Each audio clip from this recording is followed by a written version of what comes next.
Okay, here we go. You got it. You got it? Yes.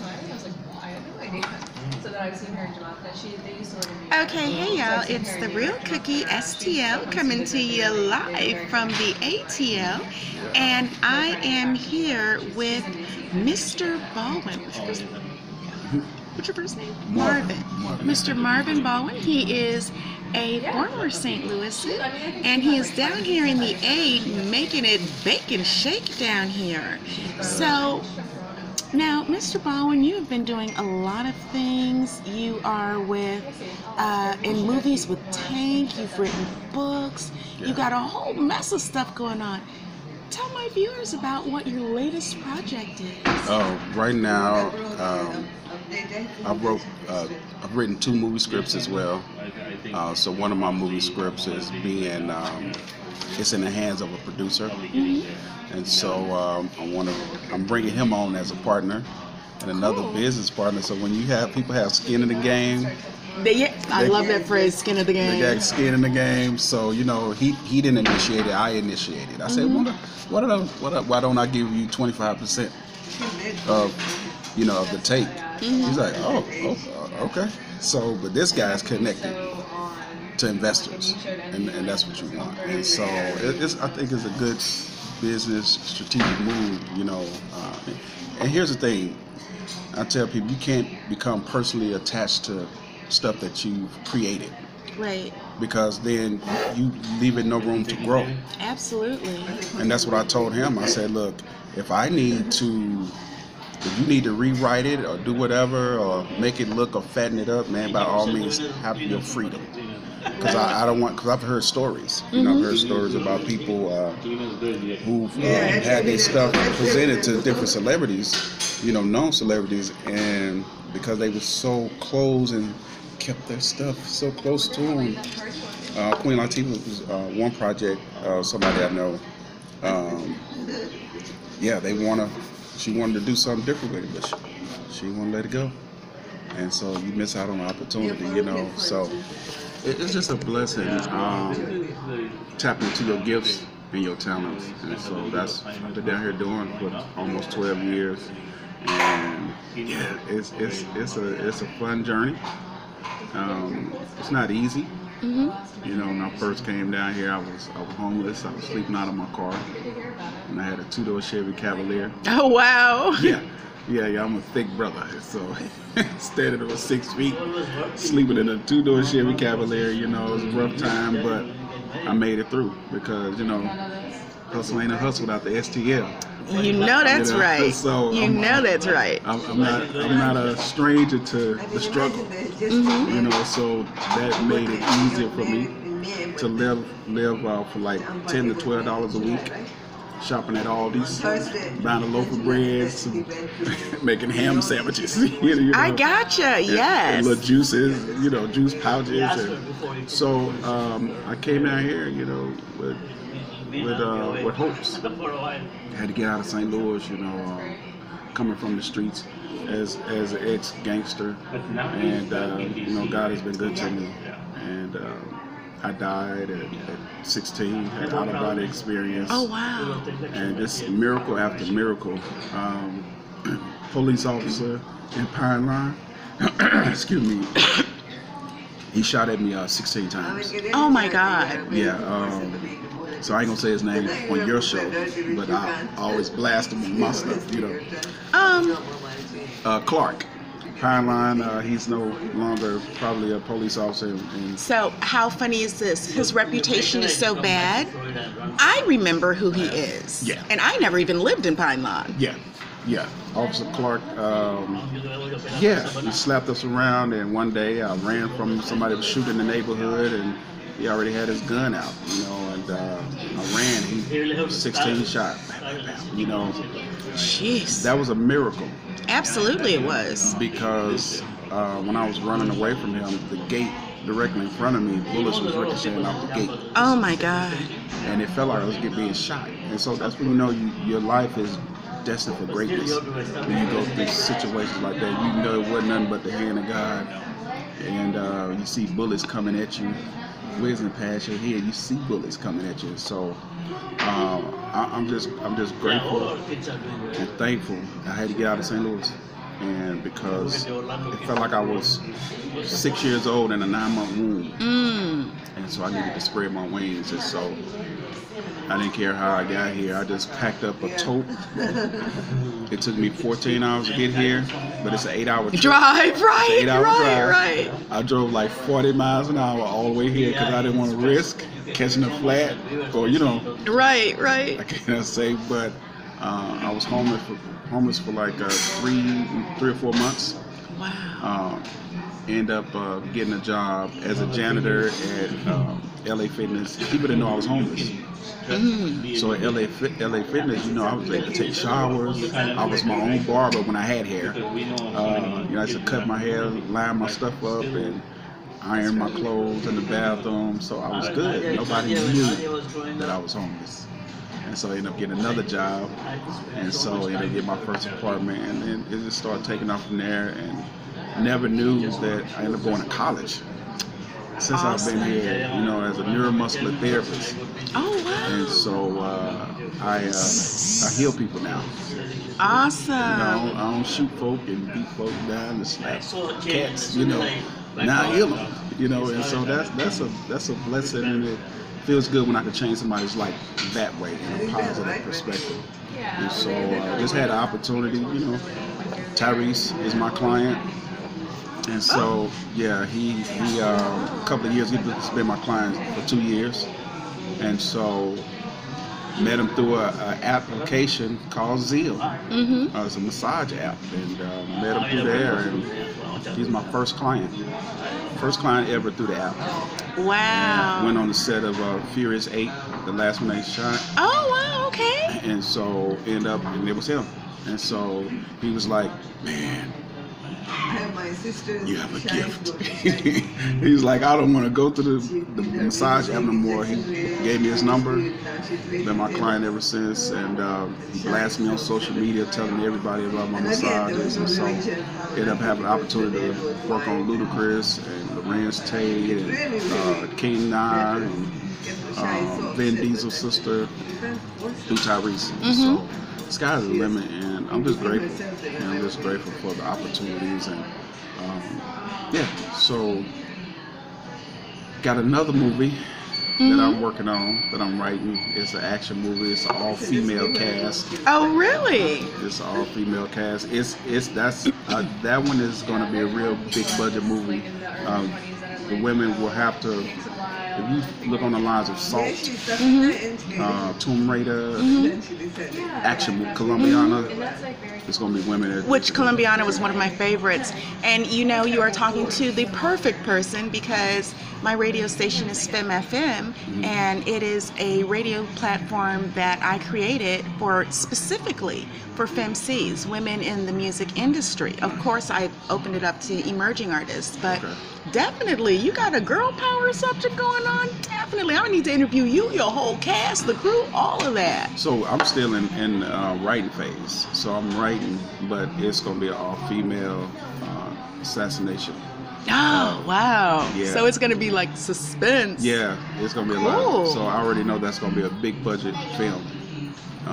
And the women that's in it going to know how to do martial arts and flip, and so they're going to get their Wakanda on, huh? Yeah, they definitely will have to know that type of stuff. So I know once I do it, once I finish writing the script, but the other scripts and the other projects is going to pave the way for other stuff to come. So I'm just grateful. A lot of other stuff.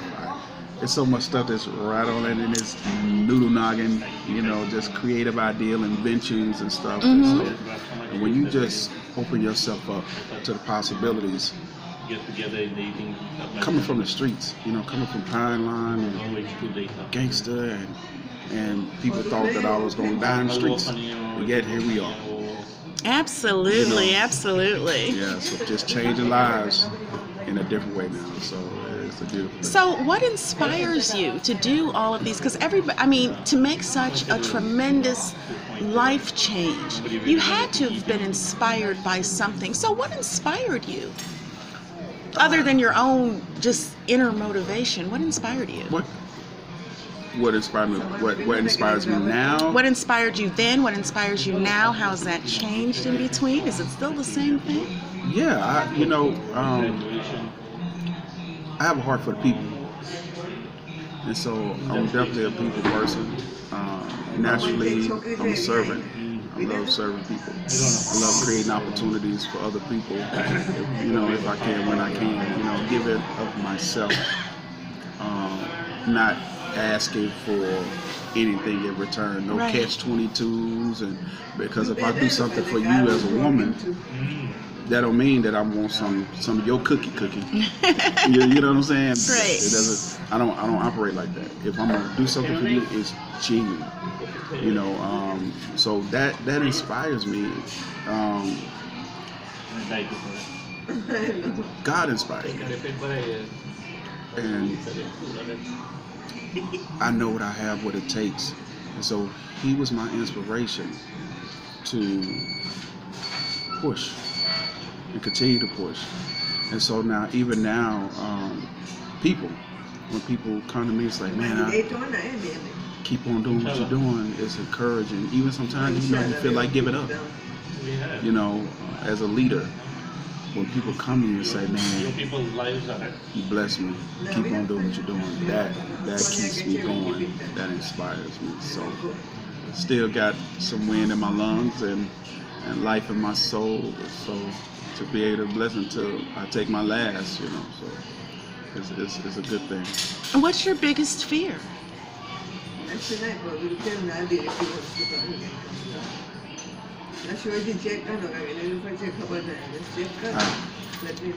can't really say I have a biggest fear because I operate on a different frequency, different level. I understand, and I understand where you're coming from, because see, there's very little after you've had so much life up under your belt. There's very little that can actually scare you. Like, I will never be scared of not having housing. I will never be scared of not having a car. I will never be scared of not having a job. I will never be scared of anything that I've already come through and accomplished. The type of things that frighten me, if you want to say frighten, is totally based upon my legacy.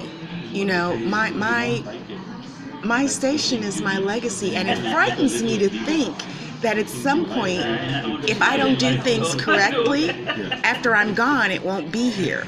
So those are the kind of things that frighten me. So does anything like that frighten you? No, because here's the thing. And I tell people sometimes, I say, even though they think they've killed the man, like a Dr. Martin Luther King, like a Malcolm X, they didn't kill him. No. Because they still live on. Absolutely. They still have impact. People still talking about it, so they still live on. So I'm encouraged that I've impacted people's lives to the point that they've changed their lives. And so if I dismiss from this earth right now, I'm okay. Because I know I've done my job to influence, impact somebody's life on multiple levels. And so I'm not afraid of death. Right, I'm not either. Not afraid of dying. Oh, I don't want to die. It was a point, I don't want to die. Look, when you operate on a different frequency, it's a part of life. Absolutely. It's a part of life. Accept it, embrace it. The skin is going to get old. It's going to wrinkle up. Yeah, tell me about it. You know what I'm saying? But one thing I will not say, and I do not say, I say, this is my thing. I'm gonna never get old. Ever. That would never ever come out of my mouth. Right. I'll never get old. I'm gonna look like this when I'm 70. I'm gonna feel like this when I'm 70. If God say the same, I'll make it that age. And you will. Because it's life and death in the power of the tongue. Absolutely. You speak it, oh, I'm old. You're gonna start hunching over, wearing your glasses on your nose, and no. I'm young. I feel good because the spirit don't have no age. Your soul have no age. I'm on board with that. Yeah. I'll be 54 next month, and I'm like starting a whole new career, doing a whole new thing, and it's like, truly, age ain't nothing but a number. That's it. So I posted the other day 5 life lessons that I've learned. Okay. You know, and a couple of them was be fearless. Yeah. Age ain't nothing but a number. Yeah. Don't be afraid to fail. Yeah. Revel in the bad times. I can't remember what the other one was, but because I post so much stuff. But those were my 5 things that I would give to people to let them know, just relax. It gets greater later. So if you had 5 life lessons that you wanted to share, what would those be? Or even 3, you know, whatever's good for you. Well, I would encourage people to, if you haven't, start speaking to yourself, empowering yourself. You have the power. You have the power within you to speak to yourself. Even though somebody may have told you that you can't make it, you'll never amount to anything, you're ugly, you're fat, you're too skinny, don't nobody like you. If they ever said any of those damnable things into your life, you cannot bank off what somebody else's thought or how other people think of you. It's what you think of yourself. Get in the mirror, speak to yourself, encourage yourself. Counter what people have said to you. I am beautiful. I am powerful. I am mighty. I am great. I am an inventor. I am a creator. I will make it.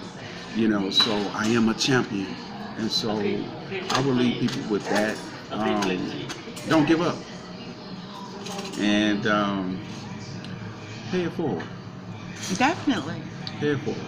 And it's okay to give to somebody else. Because you can't hold everything in. You won't be able to receive stuff. I'm sorry. No worries. You won't be able to receive stuff. So, yeah, that's what I would leave with people. Well, you know, Mr. Baldwin, thank you so much. This has been so inspirational, even to myself. I thank you so much for sharing with my FemFM listeners and viewers. And give us your social media so we can follow you. Well, you can find me Marvin Baldwin Jr. Instagram, Facebook. If you want my massage, is Mind, Body, Soul Healer. You can look it up. Google me on that, or you just Google my name, Marvin Ballard Jr. This is one of my business cards here. My business card. So, you guys want to hit me up, call me. Yeah, just catch me on social media. I'm always on social media doing something, doing some live video, trying to empower, change a life. One day, one hand, one soul at a time. So do you. Stay in your own lane and quit worrying about somebody else's lane. If you spend every year, if you spend the first 6 months of the year building you, and then the other 6 months moving forward what you've built, you don't have time to worry about somebody else, because that's all focusing on you. And there you have it. Words of wisdom from Atlanta businessman Mr. Marvin Baldwin. Thank you so much for joining FemFM, and you guys, you will definitely profit if you go ahead and follow him on social media, and if you guys go ahead and just give them the name of your books. Well, the other one I can't release yet. Well, neither one of them are. They're unpublished. Okay. They're unpublished. So. Well, we'll be looking out for those. Yeah. We'll be looking out for those. Again, thank you very much. And